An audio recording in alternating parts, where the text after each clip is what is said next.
अस्सलाम वालेकुम dear students, कैसे हैं आप सब? ठीक ठाक हैं? My name is Suleman and today we are going to study about the pathology topic, जिस टॉपिक का नाम है सेलुलर इंजरी। इंजरी यानी कि सेल की इंजरी कैसे वाकई होती है, एक सेल इंजर कब होता है, किस सूरत में होता है, ये पैथोलॉजी की एक सबसे इंपॉर्टेंट जर्नल टॉपिक है। दो किस्म की पैथोलॉजीज हम पढ़ते हैं, एक होती है जनरल पैथोलॉजी और एक होती है स्पेसिफिक पैथोलॉजी या स्पेशल पैथोलॉजी। आज जो हम टॉपिक कर रहे हैं वो हम कर रहे हैं जनरल पैथोलॉजी। तो उसमें सबसे इंपॉर्टेंट टॉपिक जो है वो सेलुलर इंजरी है। हम इंजरी को तीन कंडीशंस में या तीन टाइप्स में डिवाइड कर लेते हैं। पहली है कि अगर माइल्ड इंजरी होगी तो क्या होगा, सेकंड है मॉडरेट और थर्ड जो है वो स्क्वेयर। माइल्ड इंजरी अगर होती है तो हम उसको कंसीडर करते हैं एडॉप्टेशन के केस में। सेल इंजरी से पहले जिस फेज में जाता है, जिस कंडीशन में जाता है, उसको हम कहते हैं सेलुलर एडॉप्टेशन, यानी कि सेल अपने आप को इर्द गिर्द के सराउंडिंग के हिसाब से, इर्द गिर्द के हालात के हिसाब से अपने आप को एडजस्ट कर लेता है।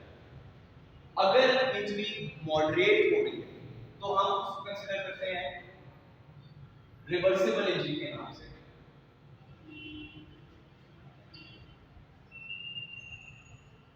यानी कि जो भी चेंजेस आएंगे इंजरी की वजह से सेल के अंदर, वो वापस रिवर्स हो जाएंगे, यानी कि एबनॉर्मल कंडीशन में जाएंगे और वापस अपनी असली या प्रीवियस हालत में आ जाएंगे, जिसको हम कहते हैं रिवर्सिबल इंजरी। उसके बाद है स्वेयर इंजरी। अगर स्वेयर किस्म की इंजरी है या स्टिमुलस बहुत स्वेयर किस्म का है तो उसको हम कंसीडर करेंगे इरिवर्सिबल इंजरी।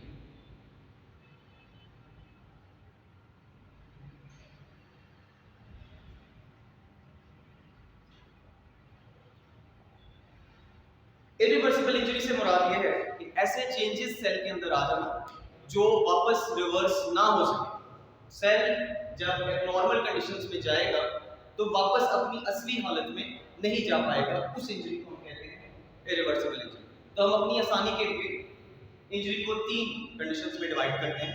पहली माइल्ड, अगर माइल्ड किस्म का स्टिमुलस है तो उसको हम कहेंगे एडॉप्टेशन, यानी कि सेल अपने आप को एडॉप्ट कर लेगा, जिसमें हमने कुछ कंडीशंस पढ़ी होंगी, आपने भी शायद पहले कभी स्टडी किया होगा इसको, जिसको हम कहते हैं एट्रोफी, हाइपरट्रॉफी। ये टाइप्स हैं एडॉप्टेशन के। सेल अपने आप को एट्रोफी में ले जाता है, हाइपरट्रॉफी में ले जाता है, हाइपरप्लेजिया में ले जाता है, मेटाप्लेजिया में ले जाता है, वो होगी आपकी सेलुलर एडॉप्टेशन। उसके बाद मॉडरेट जो है उसको हम कंसीडर करते हैं इरिवर्सिबल इंजरी। ठीक है, ऐसी इंजरी जो वापस अपनी नॉर्मल हालात में चली जाए। उसके बाद है इरिवर्सिबल इंजरी। इरिवर्सिबल इंजरी में सेल जो है अपने आप को इरिवर्स करता है, यानी कि वापस नॉर्मल हालात में या नॉर्मल कंडीशन में नहीं जा पाता, जिसको हम कहते हैं इरिवर्सिबल इंजरी। आज जो हम पढ़ेंगे वो हम पढ़ेंगे कि इंजरी जब होती है सेल तो उसका सबसे मेजर कॉज क्या होता है। मेजर कॉज यानी कि हाइपोक्सिया।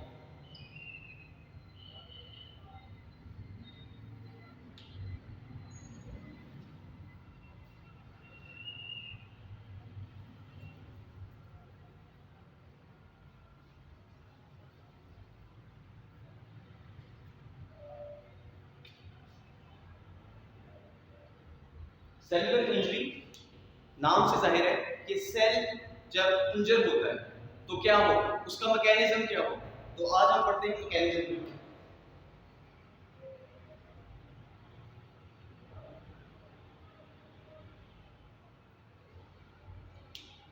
सबसे पहले इंजरी को समझने के लिए आपको सेल के स्ट्रक्चर का पता होना चाहिए कि सेल में क्या क्या चीजें होती हैं।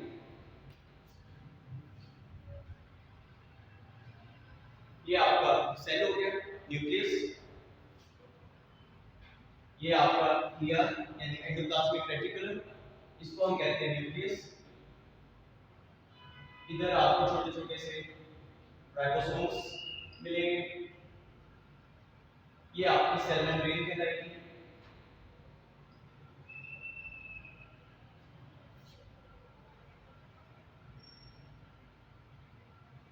इनको हम नाम देते हैं राइबोसोम्स का।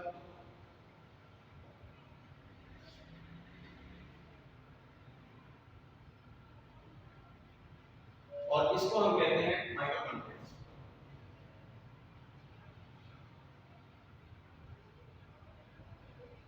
माइटोकॉन्ड्रिया इस वक्त हमारे टॉपिक का सबसे इंपॉर्टेंट सेगमेंट है सेल का, क्योंकि इंजरी जब होती है सेल में तो सबसे जो वाज़ेह चीज होती है वो होती है माइटोकॉन्ड्रिया।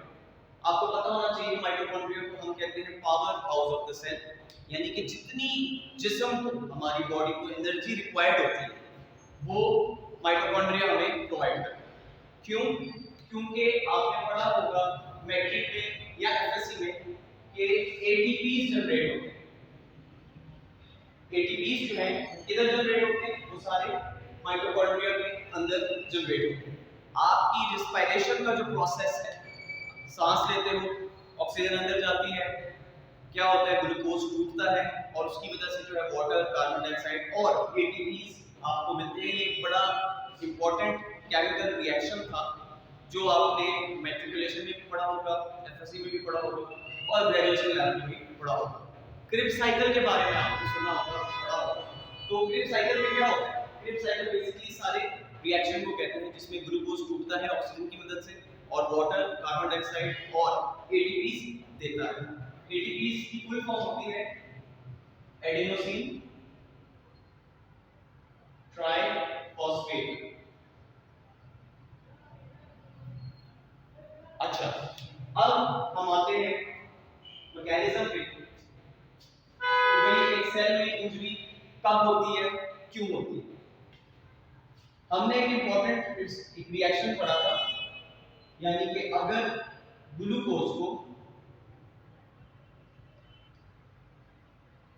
ऑक्सीजन मिले तो ये टूटता है ग्लूकोज और ये जनरेट करता है क्या? सबसे पहले एटीपीज जनरेट करता है, एडेनोसिन ट्राइफॉस्फेट, उसके साथ वाटर और उसके साथ कार्बन डाइऑक्साइड। अब एटीपीज हमारी बॉडी के लिए सबसे ज्यादा जरूरी चीज होती है, क्योंकि हमें जितनी एनर्जी मिलती है वो एटीपीज की मदद से मिलती है। एटीपीज को दूसरे लफ्जों में हम बॉडी का फ्यूल भी कह सकते हैं।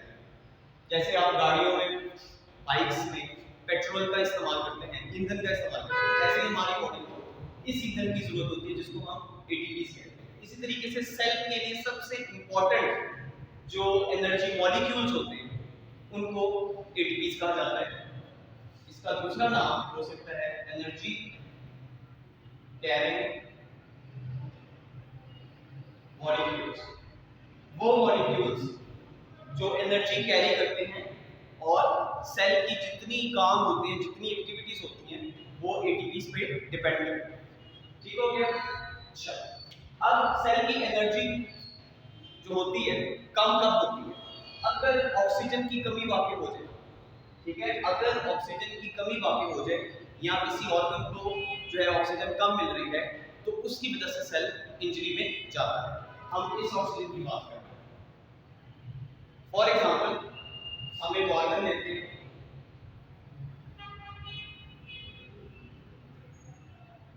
ये आपकी किडनी होगी, दिस इज यूरेटर, ये आर्टरी है जिसने ब्लड सप्लाई करना है किडनी को। अगर यहाँ पे फॉर एग्जांपल कोई क्लॉट बन जाता है या कोई कोलेस्ट्रॉल की वजह से यहाँ पे ऑब्स्ट्रक्शन हो जाती है तो यहाँ का जो ब्लड है उसका फ्लो कम हो जाएगा। अगर फ्लो कम हो जाएगा तो ऑटोमेटिकली ब्लड में ऑक्सीजन होगी, अगर ब्लड कम मिलेगा तो ऑटोमेटिकली ऑक्सीजन कम मिलेगी। इस कंडीशन को हम कहते हैं हाइपोक्सिया। अगर किसी ऑर्गन को या टिश्यू को ब्लड कम मिले तो उसको हम कहते हैं इस्कीमिया। ब्लड कम मिले इस्कीमिया, यानी कि low level of blood inside the organ या टू द टिश्यू, तो उसको हम कहते हैं इस्कीमिया। और ज़ाहिर बात है उसी ब्लड में ऑक्सीजन भी होती है, तो अगर ऑक्सीजन की कमी वाकई हो जाए, डेफिनेटली अगर ब्लड का फ्लो कम होगा तो आपको ऑक्सीजन भी कम मिलेगी, जिस कंडीशन को हम कहते हैं हाइपोक्सिया। तो यही जो हाइपोक्सिया है ये सबसे मेन लीडिंग कॉज होता है आपकी इंजरी, यानी कि जो पहला इंपॉर्टेंट कॉज है वो है हाइपोक्सिया। हाइपोक्सिया की वजह से कैसे सेल इंजरी में जाता है आगे हम ये पढ़ेंगे।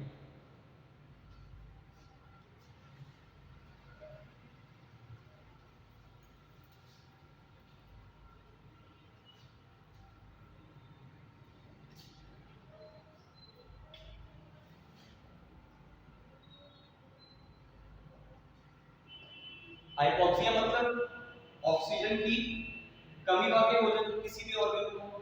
तो अगर हाइपोक्सिया यानी कि अगर सेल को और स्पेशली माइटोकॉन्ड्रिया के अंदर जब सेल को ऑक्सीजन कम मिलेगी तो क्या होगा, माइटोकॉन्ड्रिया का जो फंक्शन है वो कम हो जाएगा।